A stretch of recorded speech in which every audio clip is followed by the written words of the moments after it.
ये कहानी अक्सर सीन विनिश की कायरता के सबूत के रूप में सुनाई जाती है, लेकिन ये अधूरी कहानी है।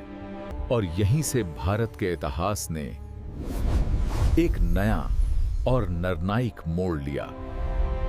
हमने ये भी देखा कि 1206 में मोहम्मद गौरी, जो हिंदुस्तान को जीतने का सपना लेकर आया था, उसी हिंदुस्तान की धरती पर चंदावर के युद्ध में इनकी हार ने उत्तर भारत में सिंगठत राजपूत प्रतिरोध की कमर तोड़ दी थी।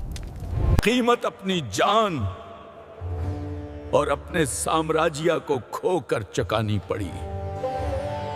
कई लोगों के लिए ये कहानी का अंत था। उन्हें लगा कि भारत की आजादी का सूरज हमेशा के लिए आस्त हो गया है। उसकी कोई संतान नहीं थी और उसकी मौत के साथ ही उसका विशाल साम्राज्य उसके 3 से ज्यादा काबिल गुलाम सेनापतियों में बंट गया। ये किसी बाहरी लटेरे का हमला नहीं था, ये भारत की छाती पर एक सुथाई सल्तनत की स्थापना थी, दुली सल्तनत। आज हम आपको इसी आग की कहानी सुनाएंगे। हम देखेंगे कि कैसे दिल्ली के नए सुल्तानों को भारत के वेरों ने एक पुल भी चैन से बैठने नहीं दिया। जब कुतुबुद्दीन ऐबक दिल्ली में अपनी सित्ता मजबूत कर रहा था और तब गौरी का एक और सेनापति इख्तियारुद्दीन मोहम्मद बिन बुख्तियार खलजी औरब की ओर बढ़ रहा था। खलजी एक साधारण सैनिक था, लेकिन उसकी आंखों में क्रूरता और महत्वाकांक्षा की आग थी। अपनी एक छोटी सी सीना के साथ उसने ओद से आगे बढ़कर पहाड़ पर हमला कर दिया। इस समय बहार बौद्ध धर्म और ज्ञान का एक विश्व प्रसिद्ध केंद्र था। यहाँ नालंदा और वक्रमशिला जैसे विशाल विश्वविद्यालय थे, जहाँ दुनिया भर से हजारों छात्र और विद्वान ज्ञान प्राप्त करने आते थे। इन विश्वविद्यालयों की लाइब्रेरियों में लाखों पांडुलिपियां थीं, जो हजारों सालों के ज्ञान और शोध का खजाना थीं। बख्तियार खलजी ने इन ज्ञान के मंदिरों को सीने कले समझ लिया और जो विनाश किया वो भारत के इतिहास का एक सबसे काला अध्याय है। हजारों बुद्ध भिक्षुओं जो नहते थे का बेरहमी से कत्ल कर दिया गया और फिर उसने उन विश्व प्रसिद्ध लाइब्रेरियों में आग लगा दी। कहा जाता है कि नालंदा की लाइब्रेरी धर्मगिंज 3 महीने तक जलती रही। लाखों किताबें जिनमें खगोल विज्ञान, गुंत, चक्तसा। ये सिर्फ इमारतों का विनाश नहीं था, ये भारत की आत्मा और उसके ज्ञान पर हमला था। उनकी राजधानी नुदिया यानी नौदेव थी। खलजी ने एक ओशुसनिया रूप से दुस्वाहसी चाल चली। उसने अपनी मखिया सेना को पीछे छोड़ दिया।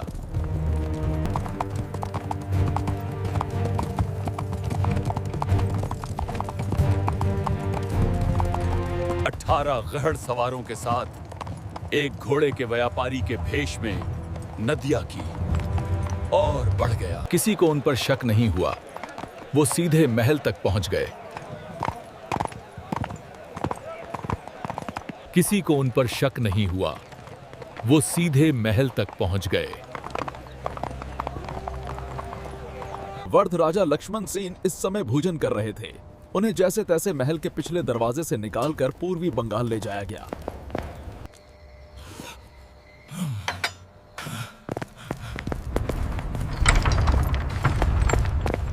खलजी ने आसानी से राजधानी पर कब्जा कर लिया।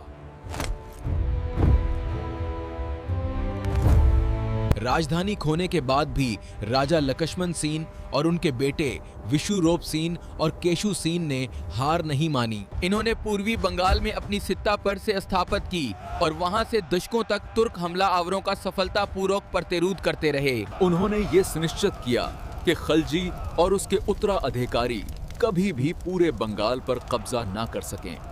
पृथ्वीराज चौहान की हार के बाद उनके भाई हरिराज ने अजमेर को आजाद कराने के लिए एक वीरतापूर्ण लेकिन असफल प्रयास किया था। पूरब में जब ये सब हो रहा था, तब राजपुताना की धरती पर प्रतिरोध की ज्वाला और भी प्रचंड रूप से धक रही थी।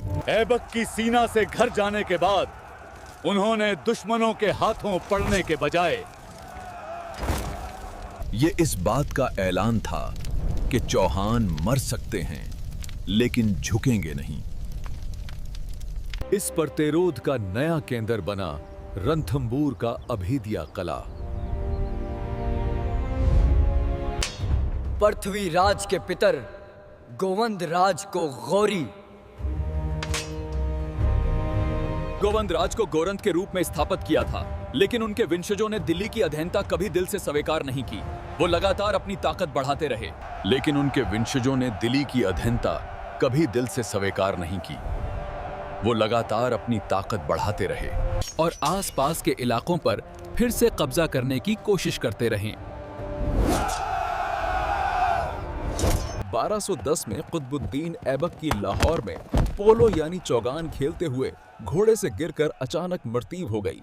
उसकी मौत के बाद उसके अनुभवहीन बेटे आराम शाह के गदी पर बैठने से दुली में एक राजनीतिक सॉक्ट पैदा हो गया। ये राजपूताना के वेरों के लिए एक सुनहरा मौका था। रणथंबोर के चौहानों ने तुरंत दुली की अधीनता का जव्वा उतार फेंका। ऐसा लगा जैसे दिल्ली सल्तनत अपने जुनम के कुछ सालों के भीतर ही बिखर जाएगी, लेकिन दुली की किस्मत में कुछ और लिखा था। जालूर के चौहानों, ग्वालियर के परतेहारों और कई आनिया राजपूत शासकों ने अपने खोए हुए क्षेत्रों को फिर से जीतना शुरू कर दिया। रणथंबोर का महाघेरा।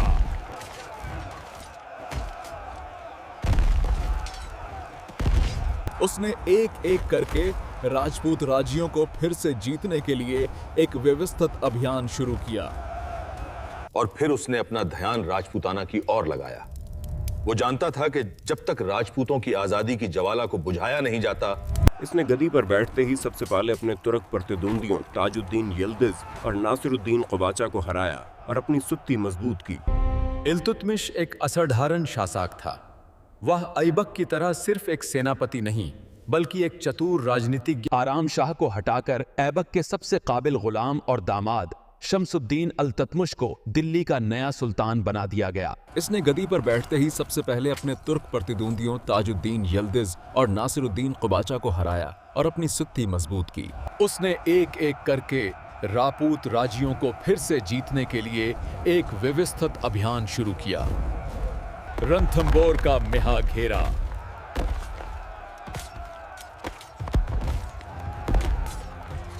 (1226) में किले को घेर लिया। अंदर राजपूत वेर अपनी पूरी ताकत से लड़े। ये एक लंबा और खूनी संघर्ष था। अंत में किले पर अल्ततमिश का कब्जा हो गया, लेकिन इस घेराबंदी ने उसे राजपूतों के दृढ़ संकल्प का एहसास करा दिया। इसके बाद उसने जालवर, बयाना, अजमेर और नागौर पर फिर से कब्जा किया। 1231 में उसने ग्वालियर के मजबूत किले को 1 साल की लंबी घेराबंदी के बाद जीता। ये एक ऐसी लड़ाई थी जो लंबे समय तक चलने वाली थी। जिस समय अल्ततमिश भारत के अंदरूनी दुश्मनों से लड़ रहा था, उसी समय भारत की दहलीज पर एक ऐसी कयामत ने दस्तक दी। ये कयामत थी मंगोलों की, और उनका सरदार था इतिहास का सबसे बड़ा वजीता चंगेज खान। मध्य एशिया के ख्वारिज़्म साम्राज्य को धूल में मिलाने के बाद चंगेज खान उसके शाह जलालुद्दीन मंगबरनी का पीछा करते हुए संदो नदी तक आ पहुंचे। डरे हुए जलालुद्दीन ने अल्ततमिश को संदेश भेजकर दिल्ली में शरण मांगी। सुल्तान से कहना हमें दिल्ली में पनाह चाहिए। ये खत उन्हें जरूर देना। जो हुक्म शहजादे। ये अल्ततमिश के जीवन की सबसे बड़ी परीक्षा थी। एक तरफ इस्लामी भाईचारे का वास्ता था। अल्ततमिश ने यहां अपनी सीनियर शक्ति नहीं, बल्कि अपनी असाधारण कोट नैतिक समझ का परिचय दिया। ये एक साफ संदेश था। जलालुद्दीन समझ गया और वापस लूट गया, और उसके पीछे पीछे चंगेज खान भी सिंधु नदी को। अल्ततमिश की इस एक चाल ने भारत को उस समय की दुनिया की सबसे बड़ी तबाही से बचा लिया। उसने साबित कर दिया कि वो सिर्फ तलवार का ही नहीं। तो दोस्तों, आज हमने देखा कि दिल्ली सल्तनत की स्थापना के साथ ही भारत में प्रतिरोध का एक नया अध्याय शुरू हो गया, जहां एक तरफ बख्तियार खलजी जैसे सेनापतियों ने पूरब में ज्ञान। हमने देखा कि कैसे राजस्थान में विशेषकर रणथंबोर के चौहानों ने आजादी की लौ को कभी बुझने नहीं दिया, जिसने न सिर्फ राजपूतों के प्रतिरोध को बेरहमी से किचला, बल्कि अपनी कोट नियति से भारत और अल्ततमिश जैसे एक चित्तर और शक्तिशाली सुल्तान का आदे देखा, जिसने न सिर्फ राजपूतों के प्रति सिंगरिश अभी खत्म नहीं हुआ था, ये तो बस शुरुआत थी। इल्तुतमिश ने सल्तनत को मजबूत तो कर दिया था, लेकिन उसकी मौत के बाद दिल्ली का तख्त एक बार फिर उस्थर होने वाला था। हम कहानी सुनाएंगे भारत की पहली और एकमात्र मुस्लिम शासक रुजिया सुल्तान की। अगले एपिसोड में हम देखेंगे कि कैसे अल्ततमिश की मौत के बाद हम देखेंगे कि कैसे उसने पुरुष प्रधान समाज और विद्रोही तुर्क अमीरों के बीच अपनी सत्ता के लिए संघर्ष किया। राजस्थान के वीर, विशेषकर रणथंबोरे के महानायक हम्मीरदेव चौहान के पूर्वजों ने कैसे एक बार फिर आजादी का परचम लहराने की तैयारी। जानने के लिए देखिए भारत के वैर का अगला एपिसोड।